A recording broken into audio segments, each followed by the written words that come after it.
अस्सलामुअलैकुम बच्चों आज हम चैप्टर 3 शुरू करने जा रहे हैं जिसका नाम है एटॉमिक स्ट्रक्चर।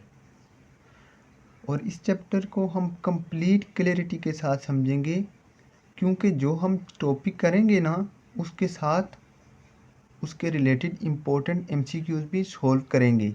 ओके, तो आज जो हमारा टॉपिक है वो है एटॉमिक स्ट्रक्चर या स्ट्रक्चर ऑफ एटम। तो स्ट्रक्चर ऑफ एटम हम देख लेते हैं क्या है। स्ट्रक्चर ऑफ एटम के रिलेटेड आपकी बुक में आगे 4 मॉडल हैं और उनकी बेस जो है वो स्ट्रक्चर ऑफ एटम पर ही है। अगर आपको स्ट्रक्चर ऑफ एटम क्लियर हो जाता है तो उन मॉडल को आप इजीली अंडरस्टैंड कर लोगे और देन आप इजीली समझ भी लोगे उनको। तो हम देख लेते हैं स्ट्रक्चर ऑफ एटम क्या है। स्ट्रक्चर ऑफ एटम को समझने से पहले हम देख लेते हैं एटम आया कहाँ से है, क्योंकि आगे मॉडल में हमें ज़रूरत पड़ेगी।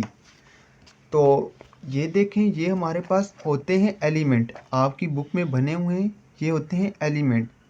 ये 118 एलिमेंट होते हैं। इनमें कापर भी पाया जाता है जिसे हम तांबा बोलते हैं, सिल्वर भी पाया जाता है, आयरन भी पाया जाता है जिसे हम लोहा बोलते हैं। ये तमाम के तमाम क्या होते हैं? एलिमेंट। और इन एलिमेंट में एटम पाए जाते हैं। जैसे फ़र्ज़ किया मैं कोई भी एक एलिमेंट ले लेता हूँ, इन 118 एलिमेंट में से मैं कोई एक एलिमेंट ले लेता हूँ। फ़र्ज़ किया ये मेरे पास क्या है, एक एलिमेंट है। और ये एलिमेंट किन जो छोटे छोटे पार्टिकल से ये एलिमेंट मिलके बनेगा ना, छोटे छोटे ज़रात से मिलके ये जो एलिमेंट बनेगा, इन ज़रात को हम बोलते हैं एटम। मतलब एटम से जो छोटे छोटे पार्टिकल से मिलके एलिमेंट बनता है, इन छोटे छोटे पार्टिकल को हम एटम बोलते हैं।